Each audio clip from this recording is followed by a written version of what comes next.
बिस्मिल्लाहिर्रहमानिर्रहीम। अस्सलामुअलैकुम रहमतुल्लाहि व बरकातुहू। लाखों करोड़ों दरूद सलाम नबी करीम सल्लल्लाहु अलैहि वसल्लम पर और आपकी आल पर। आज बेटा हमारा टॉपिक है सिंपल लीनियर रिग्रेशन मॉडल की अजम्पशंस क्या हैं।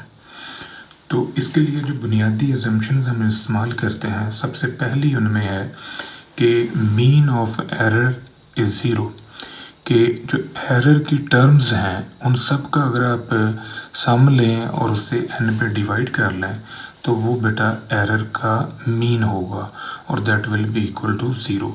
अब एरर टर्म जो है ये y माइनस वाई कैप के इक्वल होती है, यानी difference between observed value and estimated value. ये y माइनस वाई कैप जो है ये एरर है और जब आप इसका सम लेंगे तो ये सम ऑफ एरर टर्म्स कहलाएगा और ये हमेशा ज़ीरो होता है। तो जब आप इसे n पे डिवाइड करोगे तो डेफिनेटली इसका फिर जो मीन होगा वो भी ज़ीरो ही आएगा। नंबर 2 है error term is a real random variable, it में बी पॉजिटिव नेगेटिव ज़ीरो। अब ये देखें कि जो रियल रैंडम वेरिएबल होता है इसका मतलब है कि वो कोई भी वैल्यू अज्यूम कर सकता है, यानी उसकी जो वैल्यूज़ हैं वो नेगेटिव भी आ सकती हैं, वो पॉजिटिव भी आ सकती हैं और वो ज़ीरो भी हो सकती हैं। नंबर 3 है variance of error is constant in each period. जो एरर टर्म्स का वेरिएंस है वो कांस्टेंट होता है। कांस्टेंट से मुराद ये कि तमाम एरर टर्म्स जो हैं वो कांस्टेंट वेरिएंस रखती हैं। इसको हम कहते हैं होमोसेडास्टिसिटी। होमोसेडास्टिसिटी का मतलब है equality of variance for all random terms. Number 4 है कि error term follow normal distribution with zero mean and constant variance, कि जो आपकी एरर टर्म्स हैं इनको अगर हम ग्राफिक डिस्प्ले में ले जाएं तो इनसे नॉर्मल डिस्ट्रीब्यूशन का ग्राफ जनरेट होता है, यानी मीन जो है ज़ीरो और वेरिएंस सिग्मा स्क्वायर और ये फिक्स्ड वेरिएंस है, कांस्टेंट कहलाता है होमोसेडास्टिसिटी की प्रॉपर्टी के लिए। Error terms are independent of each other. जितनी एरर टर्म्स हैं वो सारी की सारी बेटा आपस में इंडिपेंडेंट होती हैं, यानी एरर टर्म 1 और एरर टर्म 2 ये आपस में इंडिपेंडेंट होंगी, एरर टर्म 2 और एरर टर्म 3 ये आपस में इंडिपेंडेंट होगी। इसका मतलब है कि अगर i और j बराबर नहीं है, i 1 है j 2 है, i 1 है j 5 है, i 2 है j 19 है, यानी ये दोनों रकमें अगर डिफरेंट हैं तो फिर ये कोवेरिएंस इनका ज़ीरो होगा, यानी उन दो एरर टर्म्स के दरमियान कोई रिलेशनशिप होल्ड नहीं करता। अब दूसरी सिचुएशन देखें, अगर ये बराबर हो जाए, अगर ये बेटा बराबर हो जाए तो फिर ये दोनों मल्टीप्लाई होके स्क्वायर हो जाएंगी, तो फिर ये वेरिएंस के इक्वल आ जाएंगे और वो फिर ये फॉर्म बनेगी सिग्मा स्क्वायर की। नेक्स्ट है नंबर 6।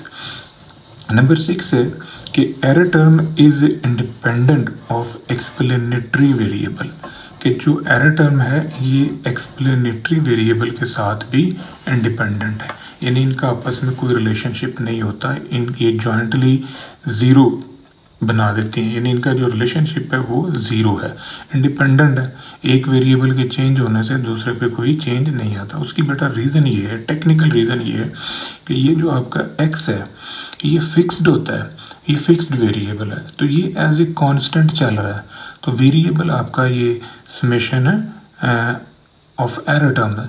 तो समेशन ऑफ एरर टर्म जो है ये y माइनस वाई कैप है, तो y माइनस वाई कैप का सम जो है ये ज़ीरो होता है, तो इस वजह से ये फिर सारा ही ज़ीरो हो जाएगा। The explanatory variables are measured without error, कि जो एक्सप्लेनेटरी वेरिएबल्स हैं वो विदाउट एरर मेजर किए जाते हैं।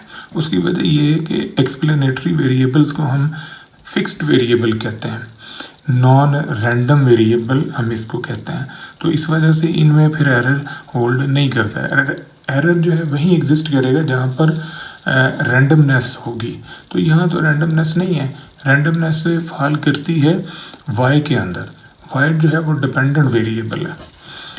नंबर 8 है mean of y is alpha plus beta x, कि आपका जो वेरिएबल डिपेंडेंट है वाई, उसका मीन जो है, उसका एवरेज जो है वो अल्फ़ा प्लस बीटा एक्स के इक्वल है।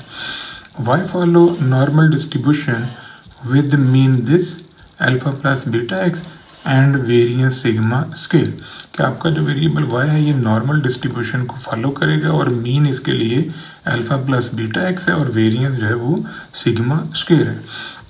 रिलेशनशिप इज़ करेक्टली स्पेसिफाइड, कि जो सिंपल लीनियर रिग्रेशन मॉडल होता है उसमें जो दो वेरिएबल का रिलेशन है वो करेक्टली स्पेसिफाइड होता है, यानी दोनों वेरिएबल के अंदर कोई रिलेशन होता है, अदरवाइज आप उसे लीनियर रिलेशनशिप नहीं कह सकते। मतलब देखें ना कि एक वेरिएबल में चेंज आ रहा है, दूसरे में चेंज ही ना आ रहा हो, तो वहाँ पर रिलेशनशिप एग्जिस्ट नहीं कर रहा। अगर हाइट बढ़ती है तो वेट बढ़ता है, यहाँ रिलेशन एग्जिस्ट करता है। अगर आपकी इनकम बढ़ेगी तो आपकी कंजम्पशन बढ़ेगी, यहाँ पर आपका रिलेशन एग्जिस्ट कर रहा है। इसी तरह देखें, सेविंग होगी तो इन्वेस्टमेंट होगी, यहाँ रिलेशन एग्जिस्ट कर रहा है। आप देखें कि हीट होगी तो टेम्परेचर का रिलेशन है, हीट और टेम्परेचर में भी एक रिलेशनशिप है। तो ये रिलेशनशिप वो है कि जो स्पेसिफाइड होना चाहिए, करेक्टली स्पेसिफाइड हो।